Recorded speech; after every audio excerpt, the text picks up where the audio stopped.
Now we've reached another crucial stage in the hardscape project, and this, Jay, is all about creating your bedding layer. And here are some of the tools that are going to help you do that as perfectly as possible. If you've ever wondered how those landscapers can get their projects so smooth and flat, it's by this bedding layer that we're talking about, creating this bedding layer. It's about a 1-inch layer of coarse concrete or angular sharp sand and or a number 8, number 9 chip, depending if it's your preference and what's available in your area.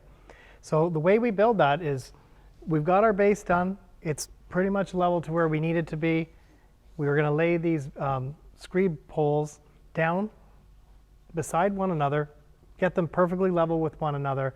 We're going to shovel in our coarse concrete or number 8, number 9 chip, and then we're going to use a bar like this to pull it, and it's going to create a nice smooth layer on top. Jay, I've seen a few different things on job sites. Some guys are using 2x4s, some guys use a level. Why'd we select a screed bar here specifically? Well, Nick, I don't know when the last time you were at your local hardware store, but it's really difficult to find a straight 2x4 these days. So yeah, we have these nice aluminum rails and pull bars, and that's what keeps you nice and flat. You know you have a nice true edge on that. Yeah. We've even seen some of those pull bars now, Jay, with a nice long handle, really save your back, and you can do larger areas with them as well if that's something that you want to invest in. Yeah, similar to a concrete finishing pull where you want to pull over a large area. It's basically a big broomstick handle attached to one of those things, and you can pull a larger area. You can spread out your screed poles.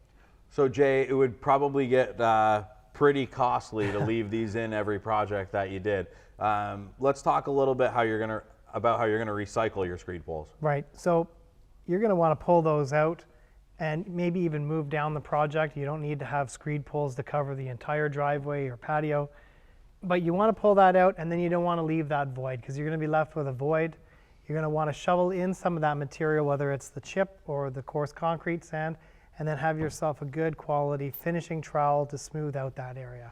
Yeah, your finishing trowel is going to come in handy anyway, not just for the void spaces, but inevitably there's always going to be some high and low areas. So just to kind of smooth out as you go, this is going to be something that you definitely want at an arm's length. Yes, certainly, like small areas and tight areas against the foundation. These things come in really handy. For sure. Jay, another kind of common obstacle, I guess I'll call it, for some contractors, especially at this particular phase of the project is trying to incorporate pavers of varying thicknesses. So whether that's a border or an inlay, 6 centimeter, 7 centimeter, 8 centimeter pavers. Some guys are really shying away from marrying up pavers that might look really great together just based on that depth. Right, sometimes your homeowner is going to really fall in love with a paver of a different thickness that they want as a border. And we don't want you to shy away from that. It's a really easy way to deal with that, and that's by making a jig like this one over here. And the boys in Michigan aptly named it a border buddy, which we really like. So this one's set to 7 centimeter. I have 6 centimeter Beacon Hill here and 7 centimeter series.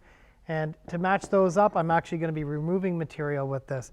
It's as simply as dragging this across the surface and pulling the bedding layer out of the way until we get to our different elevation there and have a nice, perfectly smooth paver to paver matchup. Yeah, and again, exact same idea. If you're doing an inlay, you would just cut your jig in more of a T shape. But this is something really handy, extremely inexpensive, very easy to make, and it just adds that extra element to your repertoire that you can very easily, without having to add tremendous expense to your quote or to your homeowner, you can easily incorporate pavers of varying thicknesses. So and we paint this one. You can easily make a new one on every job you have, but we painted it so that it doesn't get thrown into the trash pile at the end of the day. Yeah. I mean, there's so many handy tools to help you get the job done in this phase. These are just a few of our favorites, but we really believe that they'll help you out, especially when you're creating that bedding layer. Thank you very much.